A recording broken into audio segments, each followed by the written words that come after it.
Ibu bapak, mohon beribu maaf. Ini bukan menceritakan masa lalu. Kaki saya ini, Kiai, sudah masuk ke tempat memang betul-betul kafir di atas kafir, Yahudi. Sampai ke bukit Golgota saya. Saya mau ingin cari tahu, apa betul Tuhan yang saya sembah itu disalib?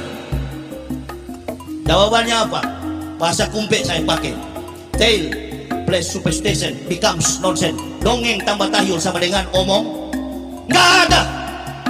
Kalau betul Yesus disalib, orang yang pertama kali, negara yang pertama kali menjadi Kristen adalah Yahudi. Bukan Belanda, bukan Jerman, bukan Yunani, bukan Itali, bukan Vatikan. Pertama kali yang beragama Kristen adalah orang Yahudi. Tapi Yahudi agamanya Yudaisme. Kata Yahya Waloni, kalau betul Yesus disalib, negara yang pertama jadi Kristen itu Yahudi.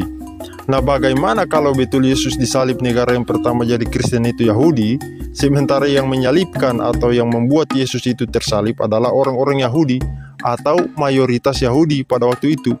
Mereka menyalibkan Yesus karena mereka tidak percaya kepada Yesus. Bagaimana negara Yahudi itu menjadi Kristen? Kalau seperti itu, justru terbalik sebenarnya. Justru kalau Yesus tidak disalib, maka negara Yahudi itu menjadi Kristen. Karena ternyata mereka percaya kepada Yesus. Tetapi faktanya adalah negara Yahudi itu bukan negara Kristen.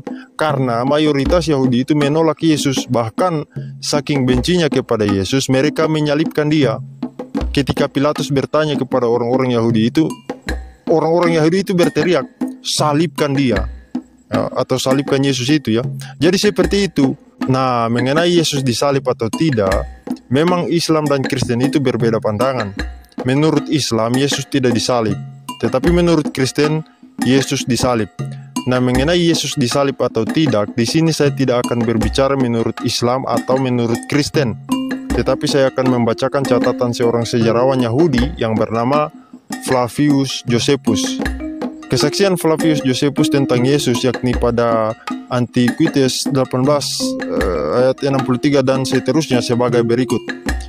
Pada masa inilah muncul Yesus, kata Flavius Josephus itu ya, seorang yang bijaksana, kalau boleh dia disebut manusia, karena dia adalah seorang yang mengerjakan perbuatan-perbuatan yang menakjubkan dan seorang guru bagi mereka yang menerima kebenaran yang menyenangkan. Dan dia telah memikat banyak orang Yahudi dan orang Yunani. Dia adalah Kristus. Dan ketika Pilatus atas desakan orang-orang penting di antara kita telah menghukumnya di kayu salib, mereka yang sejak semula mengasihinya tidak berhenti mengasihinya, karena pada hari ketiga dia telah menampakkan diri kepada mereka dalam keadaan hidup kembali. Para nabi Allah telah menubuatkan hal ini dan berbicara tentang aneka hal ajaib tentang dia. Dan klan Kristen, demikian disebut menurut dalam kurung namanya, masih bertahan sampai hari ini. Jadi seperti itu, sekian.